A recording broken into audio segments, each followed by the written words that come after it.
So who does make the money then?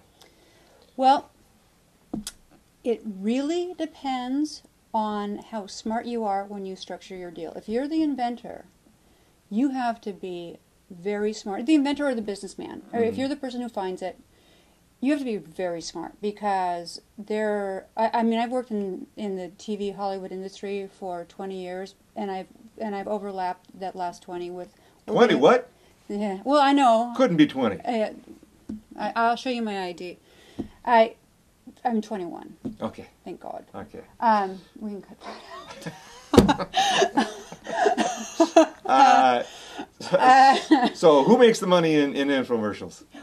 Well, if you're the inventor or you're the business pioneer who has actually found the invention, and you have to be very smart in how you work with it and how you structure your deal, because I've been in marketing for actually 25 years, and I've been in television for 20, and in Hollywood business and in Los Angeles, back and forth. Let me tell you that working in the infomercial business on and off for the last 10 years, I have met some of the most unscrupulous characters. Hollywood unscrupulous. No, infomercial. Oh, infomercial, yes. Which is another category of unscrupulous. Yes, yes. Oh. Hollywood is squeaky clean compared to yes. So. Well, they might say something why George Foreman has actually made a lot of money is because of a world-class boxer. Who's going to rip him off? Well, a lot of people have tried, but that's why he has great lawyers. Okay, so you're saying going into it, probably step number one. Well, boy, where would you start? You start with a great product, testing out a product there, or do you go get a lawyer and tie everything up right to begin with? You're saying first thing you should do is go get good contracts, solid contracts written up. Well, what you want to do, actually what I would do is I would hire a consultant. I would hire somebody who knows the business, or at least somebody who knows business well enough. Maybe consult with a business attorney or somebody that is looking out for your best interests, because an infomercial company will be looking out for their best interests. Okay. And a manufacturing company will be looking out for their best interests. Right. And no one's there to protect you. Well, I think what most people's view is I've got a great product, I go to an infomercial company, I turn it over to them, and I'll get rich. Yeah. That's what most people are thinking. And that's not going to happen. Okay, that's not it. So you've got to take a little seminar from somebody who knows that, one-on-one meeting where somebody knows the business is going to guide you through. I would absolutely do that, because there are so many people who have been ripped off. How many infomercials make money? The statistic is 1 in 10. 1 in 10, okay. Now you can alter that statistic by doing a little homework, by being a little smart up front. You can get closer to the one that makes it as opposed to the 9 that do not make it. Okay. Yeah. And there are a lot of ways to do that. I mean, if I can tell you that when I was working for a bigger company, I had been able to get one-on-one with the customer and say, don't do this, don't do this. Well, then those people are out of the running of the 1 in 10. So you got people that are saying, it's not a good idea, and leaving. And still 90% of them aren't making it. Well, yes, but the ones who aren't making it are are of the 10 who don't take the advice. Right. They're saying, okay, I'm just going to go ahead and do it anyway because I know I'm going to get rich with this product. Everybody's going to get rich with their product. Everybody thinks that. Or they don't they don't listen to the advice of the consultant. Yeah, that's giving the advice. Yeah.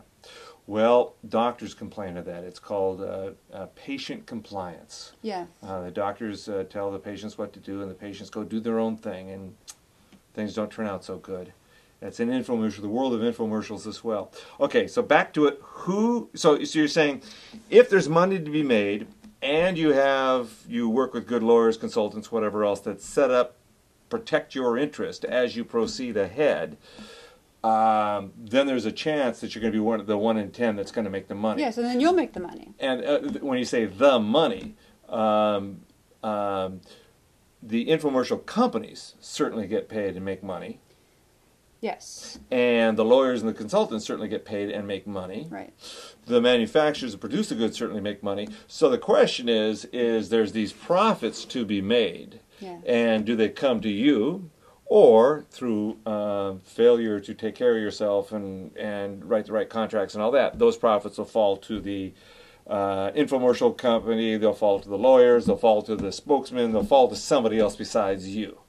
If you're not careful writing the contract. If you're not careful, Okay. you won't see a penny. Okay. You'll be the poor schmuck who had the great idea and is standing there saying, What did I get? Nothing. yeah. Yeah. Well, we see that in the music business where these guys have these hit songs and then 30 years later there's millions been made but they haven't been paid anything. Right. Because they didn't have the contract written correctly. So if you're going to play this high-level game, you better make sure you got your ducks in a row Right. by having those contracts in place. Now, I'm going to go back again to the question. Yes. Make sure that there's anything else to be said on 2-minute versus 30-minute. 30-minute cooking item, explaining what it does. That's a 30-minute commercial. 2-minute is all the good things you can do with this voice recorder. Yes. So walking down the aisle in a store, I look at a voice recorder. That's not going to do anything for me. But if I've seen a 1-minute infomercial saying I'm going to get all these benefits, I might pick it up on the shelves now, or I might pick it up over the TV. But sometimes people see it on the TV, don't want to buy it there. They'd rather go to a store, Right. which is getting back to what you said. The stores sometimes want you to promote it as infomercial, but also available at Walgreens. Right. Okay, so there's that double thing there. Okay, double benefit there.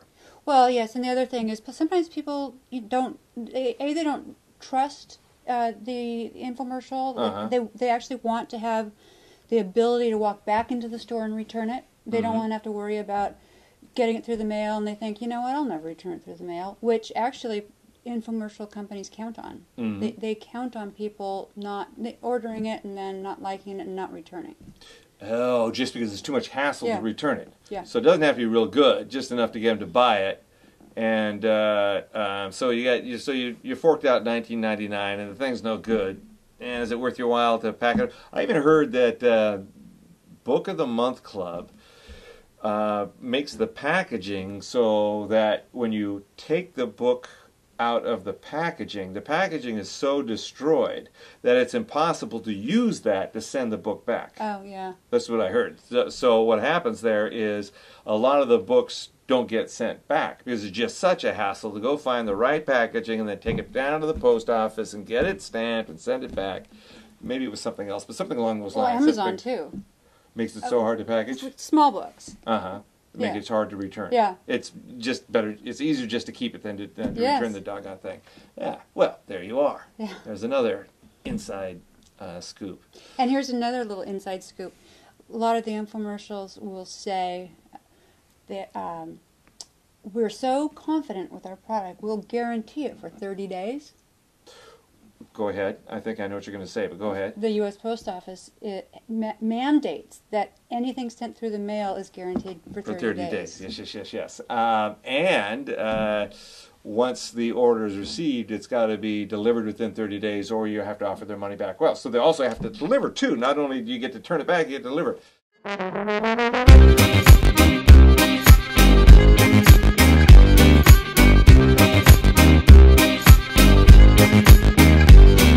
My baby came down from Romania. She was a queen of Transylvania.